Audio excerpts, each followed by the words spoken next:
പരസ്യ ഭീഷണിയുമായി CPM കണ്ണൂർ ജില്ലാ secretary K Ragesh. പയ്യന്നൂരിലെ അക്രമങ്ങൾക്ക് ഉത്തരവാദി ആരായാലും പിടികൂടണം. CPIM-ന് ഇമ്മാതിരി പണിയെടുക്കണമെങ്കിൽ പുരുഷോത്തമന്റെ ഷെഡ് മാത്രമല്ല അതിന് കീഴിലുള്ള എല്ലാം മാന്തിയെടുക്കാൻ അറിയാം. അതല്ല തങ്ങളുടെ വഴിയെന്നും രാഗേഷ് പറഞ്ഞു. ആദ്യം ആ വീരവാദത്തിലേക്ക്.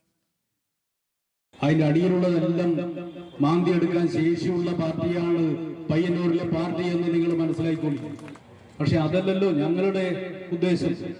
ഞങ്ങളെങ്ങനെ ഏത് വിധത്തിൽ അക്രമം നടത്താൻ വേണ്ടി ഉദ്ദേശിച്ചിട്ടുണ്ടോ? അക്രമം നടത്തും. ഇപ്പൊ ഞങ്ങൾ തെരഞ്ഞെടുപ്പ് പരാജയപ്പെട്ടത് ശരിയാണ്. തെരഞ്ഞെടുപ്പ് പരാജയപ്പെട്ടു എന്നുള്ളത് കൊണ്ട് പയ്യന്നൂരിലെ പാർട്ടിയാകെ അങ്ങ് ഒലിച്ചുപോയി തീർന്നുപോയി എന്നൊന്നും ആരും ധരിക്കണ്ട. വിവരങ്ങളുമായി മിഥുൻ പിള്ള കണ്ണൂരിൽ നിന്നും ചേരുകയാണ്. മിഥുനെ, ഇന്നും ഇന്നലെയും അല്ല താൻ ഈ പണി തുടങ്ങിയിട്ട്. അത് രാഷ്ട്രീയ പ്രവർത്തനം മാത്രമല്ല, മറ്റെന്തുമാകാം. എന്താണിപ്പോൾ പരസ്യ ഭീഷണിയുമായി ഈ കെ രാഗേഷ് രംഗപ്രവേശം ചെയ്യാനുള്ള കാര്യം? പയ്യന്നൂരിലെ അക്രമങ്ങൾക്ക് ഉത്തരവാദി ആരായാലും പിടികൂടണമെന്ന് മാത്രമല്ലല്ലോ അദ്ദേഹം പറഞ്ഞു വെക്കുന്നത്. മറ്റ് ചില പരസ്യമായി തന്നെ ഭീഷണി കൂടി മുഴക്കുന്നുണ്ട്. എങ്ങനെ ഈ വെല്ലുവിളിയെ നോക്കി കാണാം? അശ്വതി, കഴിഞ്ഞ ദിവസം പയ്യന്നൂരിലെ വി കുഞ്ഞികൃഷ്ണൻ MLA-യുടെ അനുയായിയായ പുരുഷോത്തമന്റെ ചെമ്മീൻ കെട്ടിനോട് ചേർന്നുള്ള ഷെഡ് തീവെച്ച് നശിപ്പിക്കുന്ന ഒരു സാഹചര്യം ഉണ്ടായി. അതിന് തൊട്ട് പിന്നാലെ ഈ തീവെച്ച് നശിപ്പിച്ചത് CPM പ്രവർത്തകരാണ് എന്നൊരു ആരോപണം വി കുഞ്ഞികൃഷ്ണൻ ഉന്നയിക്കും. അതിന് പിന്നിൽ മധുസൂദൻ, മുൻ MLA ആയ മധുസൂദൻ ആണെന്നൊരു ആരോപണം കൂടി വി കുഞ്ഞികൃഷ്ണൻ ഉന്നയിച്ചു. ഇതിനെതിരെയാണ് ഇപ്പോൾ വലിയ പ്രതിഷേധവുമായി CPM നേതൃത്വം രംഗത്ത് വന്നത്. കാരണം പയ്യന്നൂരിലുണ്ടാകുന്ന മുഴുവൻ അക്രമങ്ങളുടെയും പിന്നിൽ CPM ആണ് എന്ന വ്യാജ പ്രചരണം വി കുഞ്ഞികൃഷ്ണന്റെ നേതൃത്വത്തിൽ നടത്തുന്നതെന്ന് ആരോപിച്ചുകൊണ്ടാണ് ഇത്തരമൊരു പ്രതിഷേധ പരിപാടി നടത്തിയത്.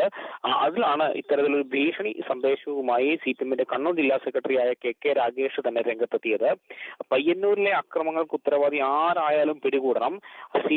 എന്നാൽ CPM-ന് ഇമാതിരി പണിയെടുക്കണമെങ്കിൽ പുരുഷോത്തമന്റെ ഷെഡ് മാത്രമല്ല അതിന് കീഴിലുള്ള എല്ലാം മാന്തിയെടുക്കാൻ അറിയാമെന്നാണ് കെ രാഗേഷ് ഭീഷണി മുഴക്കിയത്.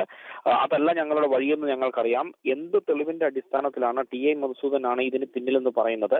ഇപ്പോൾ ചെന്നിത്തലയുടെയും സതീശന്റെയും കുഞ്ഞികൃഷ്ണന്റെയും സ്വന്തം പോലീസല്ലേ എന്തേ അന്വേഷിക്കാത്തത്, എന്തേ പ്രതികളെ പിടിക്കാത്തത് എന്നും കെ രാഗേഷ് ചോദിക്കുന്നുണ്ട്. നുണക്കോട്ടകൾക്ക് മുകളിലാണ് നിങ്ങൾ നിൽക്കുന്നത് എന്നും കെ രാഗേഷ് പറയുന്നുണ്ട്. അതുപോലെ തന്നെ പയ്യന്നൂരിലെ സ്ഥാനാർത്ഥി നിർണയവുമായി ബന്ധപ്പെട്ട് ചില വെളിപ്പെടുത്തൽ കൂടി കെ രാഗേഷിന്റെ ഭാഗത്തുനിന്ന് ഉണ്ടായിട്ടുണ്ട്. സ്ഥാനാർത്ഥിയെ മാറ്റാതിരുന്നത് ആരോപണങ്ങൾ ശരിയെന്ന് വ്യാഖ്യാനിക്കാതിരിക്കാനാണെന്നാണ് കെ രാഗേഷ് പറഞ്ഞത്. മധുസൂദനെ മാറ്റിയാൽ വി കുഞ്ഞികൃഷ്ണന്റെ ആരോപണങ്ങൾ ശരിയെന്ന് പ്രചരിപ്പിച്ചേനെ. ആ പുകമറ നിലനിൽക്കുന്നതിനാലാണ് സ്ഥാനാർത്ഥിയെ മാറ്റാതിരുന്നത് എന്നും കെ രാഗേഷ് ഈ ഒരു പ്രതിഷേധ പരിപാടിയിൽ പറയുകയുണ്ടായി. അശ്വതി. ശരി മിഥുൻ പിള്ള, വിവരങ്ങൾ വ്യക്തമാണ്. കണ്ണൂരിൽ വലിയ പ്രതിസന്ധിയിലൂടെയാണ് CPM കടന്നു പോകുന്നത്. അതിന് പിന്നാലെയാണ് കെ രാഗേഷിന്റെ ഈ പരസ്യ ഭീഷണി. പുരുഷോത്തമന്റെ അല്ല, മറ്റാരുടെയും എന്ത് വേണമെങ്കിലും തങ്ങൾക്ക് തകർക്കാൻ കഴിയുമെന്നാണ് അദ്ദേഹം പറഞ്ഞ വാക്കിന്റെ ധ്വനി.